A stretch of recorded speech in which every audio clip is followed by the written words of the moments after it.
Bonjour à toutes et à tous, nous sommes le mardi 17 septembre 2024 et c'est parti pour notre analyse quotidienne des marchés financiers. Alors comme d'habitude, on va d'abord se rendre sur Signaux et on va regarder un petit peu ce qu'on a aujourd'hui. On commence avec le Forex et de l'euro contre du dollar en une heure. Ici on a une tendance de très court terme qui est valide. On voit des bas de tendance qui ont bien rebondi. Les hautes tendances sont un peu moins claires parce qu'ici les deux points sont assez rapprochés, mais bon, on peut considérer ça comme étant valide. On pourrait shorter ici en tant qu'intraday à 1,1123, stop loss 1,1136, take profit indice 0,6. Maintenant, si on regarde un peu plus sur du moyen terme, si par exemple ici je mets une courbe sur du 4 heures, on voit que la tendance actuelle est quand même assez bullish ici sur l'euro-dollar sur du moyen terme. La question c'est est-ce que en tant qu'intraday on veut quand même se positionner ici et shorter pour tenter ici de rallier 1,1006? Je ne sais pas, pour l'instant moi je me positionnerai pas là-dessus, mais en tout cas ça peut être une position à prendre. De l'euro contre de la livre en une heure, ici on a une tendance qui n'est pas encore assez définie, ces deux points sont beaucoup trop rapprochés, je passe. Dollar australien contre dollar US en une heure, ici on retrouve quelque chose d'assez similaire à ce qu'on a vu entre l'euro et le dollar en une heure.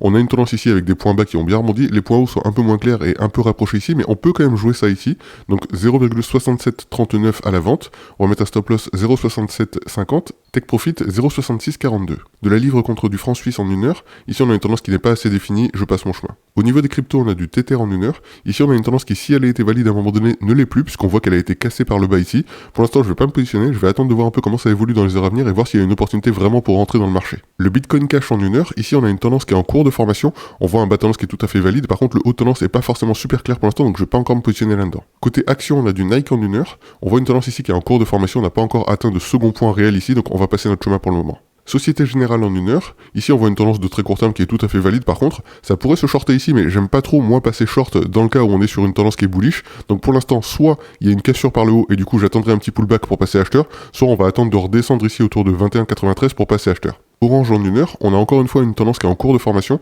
on voit un bas de tendance ici qui peut être joué, il n'y a pas de souci. Par contre le haut tendance, on ne sait pas si ce second point a déjà été atteint, donc pour l'instant je vais rester en dehors de cette opportunité, on verra un peu plus tard comment ça évolue. NJ en 4 heures, on retrouve ici une tendance qu'on a déjà vue à plusieurs reprises, on voit qu'on est toujours sur ce cône fermant qui pour moi est un bon signe que le marché risque de casser par le haut, donc là on peut se positionner acheteur, 15,94, stop loss 15,90, take profit 16,32. Carrefour en une heure, on a une tendance ici qui ressemble pas à grand chose, je vais passer mon chemin là-dessus. Unibail en une heure, ici on a une tendance qui par contre commence à ressembler à quelque chose, pareil, pour moi je peux pas considérer ce second point comme étant déjà valide, donc c'est dommage, on va attendre un peu de voir comment il évolue. Pour l'instant on va pas se positionner là-dessus, mais éventuellement on pourra quand même regarder tout au long de la journée s'il n'y a pas une belle opportunité à saisir, notamment ici sur un bas de tendance autour de, je dirais 75,54 pour venir se positionner acheteur. Au niveau des indices, on a du FTSE en une heure. Ici, on voit une tendance de court terme qui est ok, assez valide pour moi, il n'y a pas de souci. Par contre, ici, toujours la même chose, pas de second point réel. Pour l'instant, on va pas encore se positionner. On va suivre un petit peu le FTSE tout au long de la journée, voir si on a possibilité de se positionner à la vente quelque part par là, s'il y a un vrai second point qui est atteint. Côté futur, on retrouve de l'or en 4 heures. Alors pour l'instant, du coup, c'est pas vraiment une tendance ça. Autant ici, le bas de tendance me gêne pas trop. Autant ici, le second point n'a pas encore été formé. Donc on va passer notre chemin et on suivra l'or un petit peu de loin, voir un peu comment il évolue.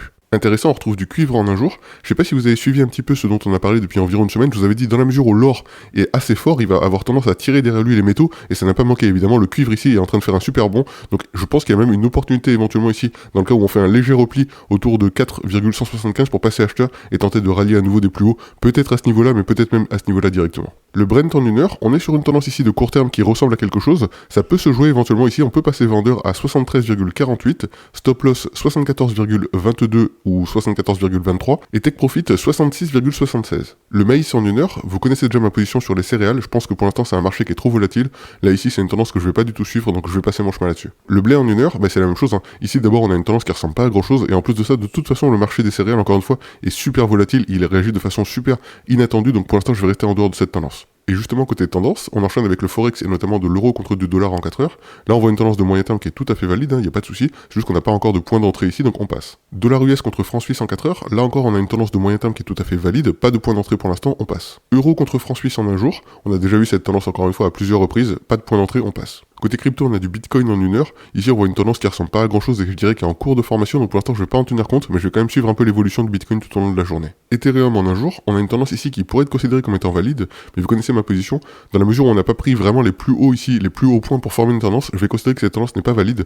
De toute façon, pour l'instant, il n'y a pas grand chose à en dire. Je vais suivre l'évolution de l'Ethereum, mais je vais d'abord voir si éventuellement on a une tendance de long terme qui se forme à partir des vrais plus hauts et pas à partir de ce genre de points qui sont pas tout à fait plus hauts. Donc on passe là-dessus. Le BNB en un jour, la même topo. On a une tendance de long terme ici qui est très intéressante sur le bas de tendance. Par contre, le haut tendance, ça c'est pas un point plus haut. Si on était parti de là et qu'on avait tapé là-dessus, je vous aurais dit ok, il y a pas de souci. Mais là, ça c'est pas un point plus haut. Je passe mon chemin là-dessus. Le Lido Stack Tether en un jour, c'est exactement la chose que Ethereum, donc on passe. Le Wrapped Bitcoin en une heure, c'est la même chose que Bitcoin, donc on passe. Polkadot en un jour, on a déjà vu cette tendance à plusieurs reprises.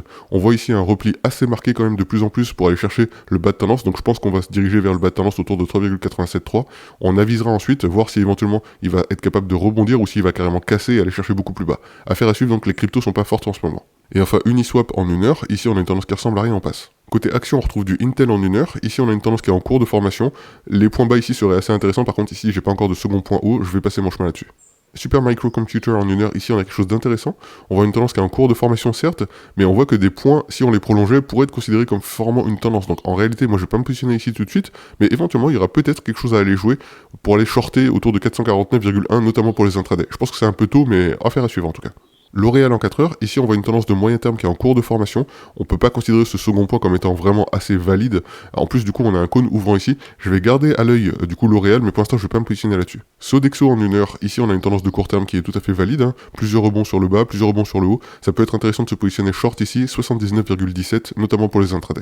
Vivendi en un jour, ici on a une tendance de long terme qui est quand même super bullish. On voit une tendance avec une pente extrêmement accentuée vers le haut. Je sais pas si on peut considérer cette tendance comme étant valide. En plus de ça, si on venait tracer à la main une sorte de droite ici de résistance, on verrait qu'on a une belle résistance qui s'est formée autour de, je dirais, 10,100, et du coup je pense que ça va être difficile de casser cette résistance ici, donc affaire à suivre. Je dis pas encore que je vais me positionner ni à la vente ni à l'achat sur Vivendi, je vais les suivre de près parce qu'il peut y avoir vraiment un décalage important vers le haut, mais aussi vers le bas, donc affaire à suivre. Capgemini en un jour, on a une belle tendance ici de long terme, avec un beau rebond qui a eu lieu ici. Si vous n'êtes pas encore rentré short là-dessus, ça peut être intéressant de shorter même au prix du marché actuel, c'est-à-dire à 190,15, parce que je pense qu'il y a une belle marge quand même à aller chercher jusqu'au bas de la tendance ici, autour de 168,71. Donc affaire à suivre, si vous n'êtes pas encore rentré dans le marché à Capgemini, je pense que c'est intéressant de shorter ici. Edenred en 4 heures, on a déjà vu cette tendance à plusieurs reprises, on sait que nous on est short dès ce point-là. Si éventuellement on a un retour ici sur un haut de tendance, on re-shortera, mais pour l'instant, juste on est en train de descendre et je pense qu'on va aller atteindre un bas de tendance assez rapidement. Côté indice, on retrouve du S&P 500 en 4 heures. Alors on a eu ici un fort rebond et puis on voit que c'est en train un petit peu de se tasser ici sur le haut. En réalité, si on est tracé une sorte de droite à la main ici, on verrait qu'il y a une sorte de résistance qui est en train de se former à ce niveau-là qui peut expliquer ce tassement. Donc le cours risque de redescendre ensuite soit vers le bas de tendance, soit carrément en dessous. Qu'est-ce qu'on fait dans ces cas-là? Si on a ouvert plusieurs positions à ce niveau-là, ce qui peut être intéressant, c'est fermer certaines de ces positions pour dès à présent prendre du take profit et en cas où on redescend ici sur le bas de tendance, repasser acheteur.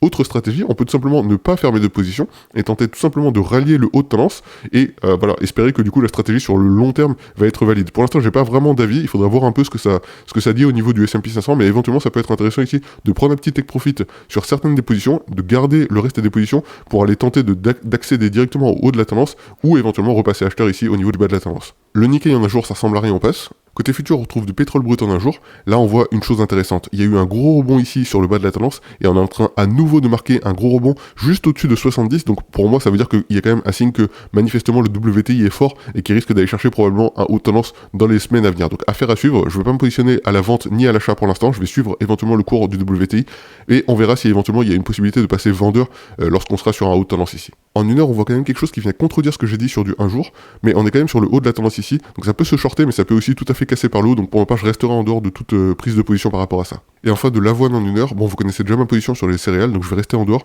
Mais éventuellement, pour les intradés, ça peut être intéressant ici de passer longue autour de 352. Voilà pour le tour des marchés financiers en ce mardi 17 septembre 2024. J'espère que ça vous a été utile. Si c'est le cas, n'oubliez pas de mettre un pouce, abonnez-vous et cliquez sur la cloche pour être informé de la sortie de nouvelles analyses. Et on se retrouve dès demain. Allez, ciao ciao.